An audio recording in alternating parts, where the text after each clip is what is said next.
Assalamualaikum. Aku baru sahaja beli satu produk makanan iaitu jadi jenis ready to eat, iaitu boleh terus makan. Dari brand je nama CZ. So dia tulis kat sini apa ni? Chef Zam. So yang aku beli ni produk pada Chef Zam iaitu nasi lemak. Dan aku nak try lah untuk try makan nasi lemak yang jenis terus boleh makan. Saja kan yang tulis macam ni, ready to eat. So arahan untuk cara mula makan ni senang je kan. Untuk cara pemanasan, korang boleh panaskan dalam air panas selama 5 minit ataupun guna kutuha gelombang mikro yang macam ni lah. So dia punya packaging dia macam ni je. Okay, depan ni packaging dia macam ni dan belakang ni dia ada kondimen dia iaitu ikan bilis dan juga kacang tanah lah kan. Guna panaskan nasi lemak sajalah. Yang ikan bilis dengan kacang tanah ni tak perlu panaskan lah, boleh terus makan je nanti. Dan tambahan yang dia beri iaitu yang ni, tu sambal nasi lemak. So nanti kalau korang nak panaskan, hanya perlu panaskan sambal nasi lemak dengan juga nasi lemak ni sendiri nanti So jom kita tengok langkah seterusnya, iaitu rendam paket ke dalam air panas kan selama 5 minit. Cara pertama yang korang buat adalah didihkan air ke dalam kuali macam ni, ataupun air panas pun boleh lah, tapi korang didihkan air dalam kuali macam ni. Korang masukkan je sambal nasi lemak paket dia tadi macam ni. Dan korang masukkan lagi tu nasi lemak tu tadi kan ke dalam macam ni. Rebus macam tu je. Jadi korang biar macam ni je. Tapi cuma kalau yang lagi terbaik, korang pastikan dia terendam dengan air yang banyak lah. Air banyak yang aku masukkan tu macam ni kan. Tu korang biar je dia terendam dengan air panas ataupun air yang sedang mendidih selama 5 minit sajalah.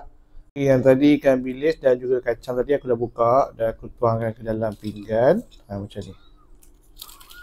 Okey, yang pertama sekali tak apa, aku rasa dulu sebelum tunggu apa nasi lemak dengan sambal dah masak kan. Aku tunggu, aku try nak rasa ni dulu. Kacang tanah masih lagi apa? Tak lemau. Ikan bilis. Ikan ni sama juga, masih lagi tak lemau lah, masih lagi rangup. So memang tahan lah. Baru selesai panaskan nasi lemak dan juga sambal kita tadi. Okey, aku dah buka dah packaging nasi lemak daripada Chef Zam ni. So dalam dia boleh nampak macam ni lah. Okey, aku tuang dulu. Nasi dia macam ni, memang sebutir-sebutir lah. So dalam packaging yang biasalah dia melekat. So kita tekan-tekan dulu bagi pecah-pecah dulu. Okey.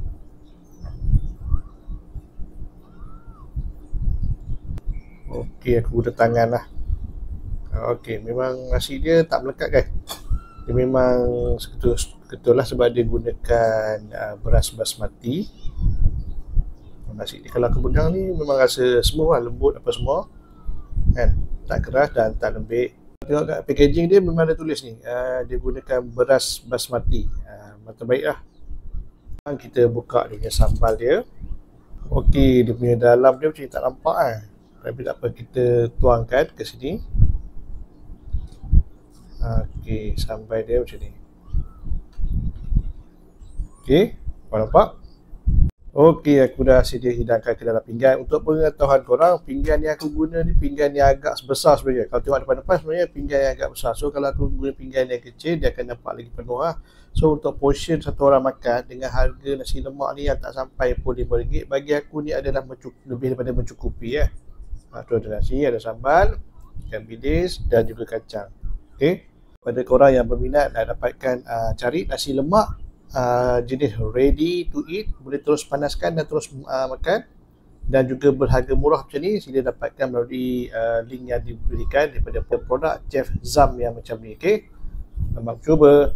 Bye.